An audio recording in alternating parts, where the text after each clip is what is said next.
बिस्मिल्लाह अर्रहमान अर्रहीम। इंतहाई वाजिब उल एहतराम नाज़रीन किराम,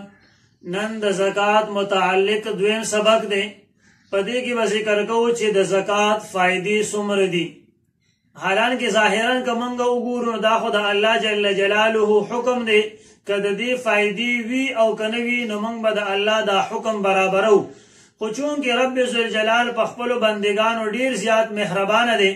दी द वजह कुरान मजीद के अहादीस मुबारक की द ज़कात डीर ज़ियाद फ़वाइद जिक्र शिवी दी।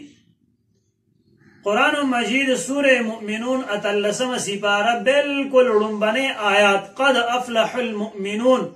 अल्लाह जल्ल जलालहु फरमाई चे तहकीक सरा मोमिन मुसलमान कामयाब शो। ब्याद मोमिन वो सिफतुन जिक्र की पागी की यौ सिफत दे वल्लदीन हुम लिज़्ज़कात फ़ाइलून चे दा मोमिन मुसलमान दे बज़कात अदा गई नो कल ची दा वो सिफतुन पर यौ मोमिन मुसलमान के राशि नो कुरान करीम की ब्यायो आयात राजी उलाइका हुमुल वारिसून दा हकीकतन वारिसान दी दस वारिसान दी अल्लदीन यरिसून अल फिरदौस दा हकीकत की द जन्नतुल फिरदौस वारिसान दी माशाअल्लाह हुम फीहा खालिदून और दगा वो सिफतुन वाला दगा जन्नतुल फिरदौस वाला दैब हमेशा हमेशा पर जन्नतुल फिरदौस की उसीगी नगोरा हकीकी वरासत मंगतास होता द ज़कात पर अदायगी सर मिलावीगी। और बुखारी शरीफ की हदीस मुबारक दे द आकाए नामदार जनाब मुहम्मदुर रसूलुल्लाह सल्लल्लाहु अलैहि वसल्लम मजलिस ते सहाबी रागे और पुख्तना गई अखबिरनी बिअमलिन चेद अल्लाह पाक रसूला सल्लल्लाहु अलैहि वसल्लम मा तदासी अमल उखया युदखिल जन्ना चेदागे बजरिया बांधने से जन्नत दाखिल शम और या अमल दामा जन्नत दाखिल की। नबी अलैहिस्सलातु वस्सलाम वर्ता फरमाए तअबुदुल्लाह ला तुशरिक बी यौ दाची तद अल्लाह जल्ल जलालुहु इबादत गवा और द अल्लाह जल्ल जलालुहु सर शरीक मजोड़वा द्वेम तुकीमु स्वला मुन्स कायम का व तुअति ज़का और द्रेम ज़कात अदा का व तसिलुर रहिम और द खपलो रिश्तेदारान सरा रिश्ते जोड़े का। हजरत अबू हुरैरा रज़ी अल्लाह तआला अन्हु फरमाई चिमंग द नबी अलैहिस्सलातु वस्सलाम सरनास्तु दीगी यौ अराबी यौ बांडची कस रागे यौ सहाबी रागे औ तपोस कई द नबी अलैहिस्सलातु वस्सलाम ना दुल्लनी अला अमलिन इज़ा अमिलतुहु दखलतुल जन्ना चे नबी अलैहिस्सलातु वस्सलाम मा तदासी यौ अमल उखया सिपागी माने ज अमलुकम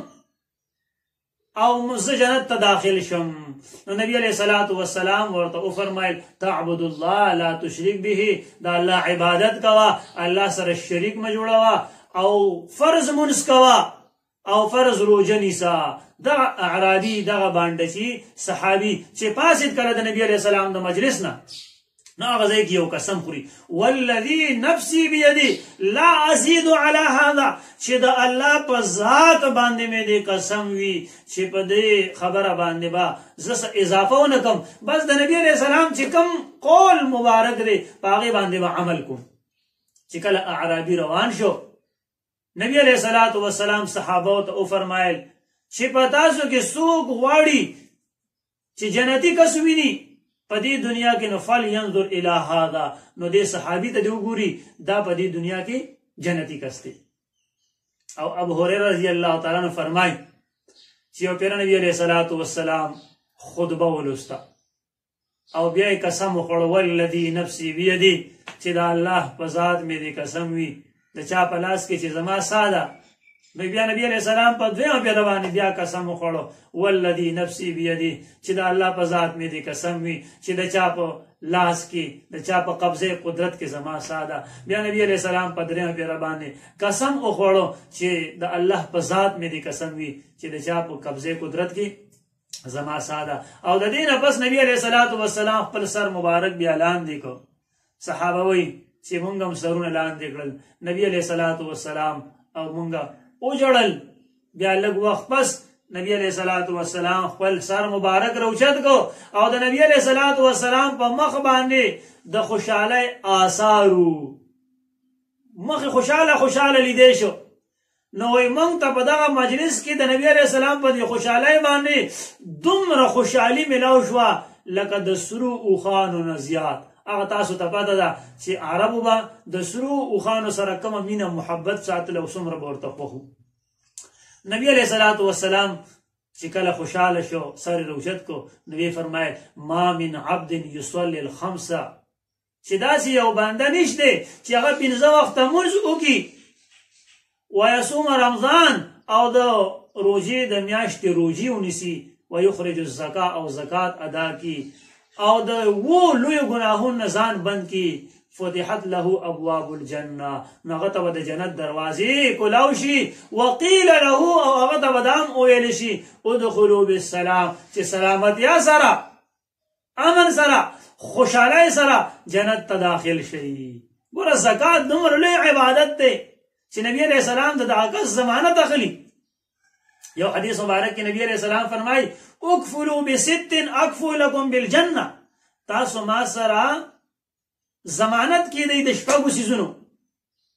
زب تاسو له ضمانت درکم د جنت. نو کم دي؟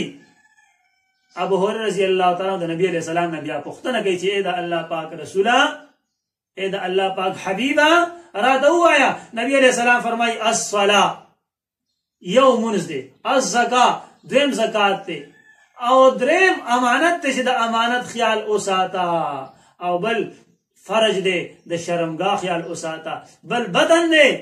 خېټه د حرامونو بچ اوساتا او لسان او جبم خپل حفاظت کې اوساتا. دې یو بل حدیث مبارک کې نبی علیہ السلام فرمای من اقام الصلاه واتى الزکاه وحج البيت وصام رمضان وقرأ الضيف دخل الجنه. چا چې منځ قائم کو زکات ادا کو حج ادا کو د رمضان المبارک روزي ونسلی او د ملمستیا وکړه دا کسب الله جل جلاله جنت ته داخل کی. نو محترم د جنت وعده دا ګوره په دې زکات ورکولو کې پرته ده دا الله رضا دا په دې زکات ادا کولو کې پروت ده او د جنت الفردوس وعده دا هم په زکات کې ده د نبی علیہ السلام خوشحالي دا هم په زکات کې ده د خفګان ختمېدل دا هم په زکات کې دي. نو ان شاء الله بیا به دریم سبق کې بیانو چې د زکات په وجه باندې د مال حفاظت څنګه کیږي او انسان د بیمارونو څنګه بچ کیږي. الله جل جلاله دې مونږ ته د عمل کولو توفیق نصیب کړي. خدای او گزارش ته چې دا ویډیو مخکې خپل ملګرو سره شیر کوئ ځکه دا د قرآن او د حدیثو په رڼا کې د زکات اهمیت بیانېږي د زکات فائدې بیانېږي د زکات اسباب بیانېږي او د زکات ټولې مسلې به ان شاء الله بیانو. ملګرو ته درخواست دی چې خپل ملګرو سره دا ویډیو شریکوي.